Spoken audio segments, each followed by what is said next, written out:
Israel की अगर बात करें तो अभी फिलहाल इजराइल किसी भी हाल में युद्ध विराम के मूड में नहीं नजर आ रहा है। गाजा में युद्ध विराम के लिए समझौते के मसौदे को फलस्तीनी संगठन हमास ने स्वीकार कर लिया है।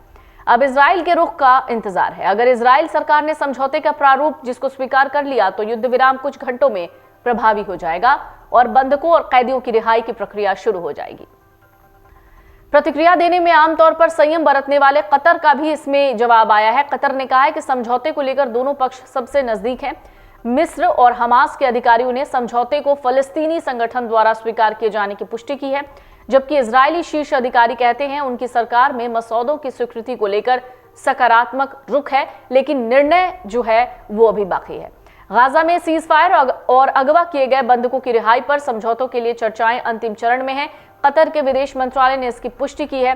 कतर ने कहा है कि यह समझौता दोहा में किया जा रहा है। कतर ने कहा, हम मानते हैं कि हम अंतिम चरणों यानी सीज फायर को लेकर इस तरीके की बातचीत कर रहे हैं। जाहिर है और हमें उम्मीद है कि बहुत जल्द एक समझौता तैयार होगा। विदेश मंत्रालय के प्रवक्ता माजिद अल अंसारी कहते हैं कि अभी कोई घोषणा नहीं होती है जब तक हमें इस समय हो रही घटनाओं को लेकर ज्यादा उत्साहित नहीं होना चाहिए।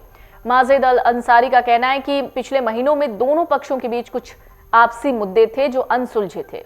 ये मुद्दे पिछले कुछ हफ्तों में बातचीत के दौरान हल हुए, इसलिए हम उस बिंदु पर पहुंच गए हैं जहां हम उन बिंदुओं पर बातचीत कर सकें, लेकिन अभी फिलहाल फाइनल डिसीजन नहीं आया है। युद्ध विराम के 15 दिन बीत जाने के बाद 16वें दिन से समझौते के अगले चरणों के बारे में बातचीत शुरू होगी, जिसका लक्ष्य सभी बंधकों को रिहा करना और इजरायली सैन्य बलों यानी आईडीएफ की वापसी होगी। अधिकारियों ने कोई निश्चित समय सीमा तो नहीं बताई है, लेकिन कुछ लोगों को उम्मीद है कि पहला चरण 42 दिनों तक चलेगा। हालांकि अधिकारियों ने दोहराया कि जब तक हर एक बंधक को रिहा नहीं किया जाता है तब तक इजरायली सेना गाजा से पूरी तरीके से नहीं हटेगी। अधिकारियों ने सोमवार को पहले आई उस रिपोर्ट का खंडन किया जिसमें दावा किया गया था कि पहले इजरायली बंधकों को युद्ध विराम लागू होने के एक सप्ताह बाद ही रिहा किया जाएगा।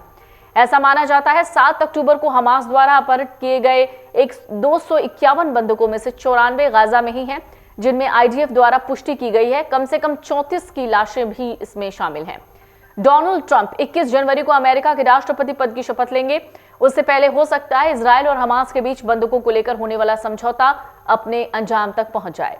कतर, मिस्र और अमेरिका गाजा में स्थायी युद्ध विराम के लिए इजरायल और हमास के बीच मध्यस्थ की भूमिका निभा रहे हैं।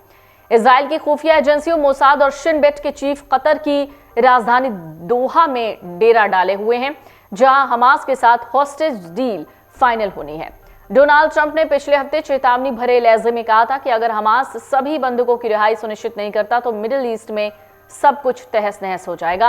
अब कतर ने गाजा में 15 महीनों से जारी युद्ध की समाप्ति के लिए होस्टेज डील का एक ड्राफ्ट इजरायल और हमास को भेजा है।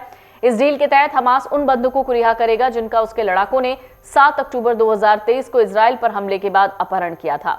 वहीं इजरायल अपने सैनिकों को गाजा से सिलसिलेवार ढंग से वापस बुलाएगा। इजरायली अधिकारियों ने कतर द्वारा भेजे गए ड्राफ्ट पर मीडिया से बात की। उन्होंने कहा, हॉस्टेज डील के तहत हमास पहले फेज में 33 बंधकों को रिहा करेगा। इनमें बच्चे, महिला सैनिक समेत महिलाएं, 50 साल से ऊपर के पुरुष, घायल और बीमार शामिल हैं।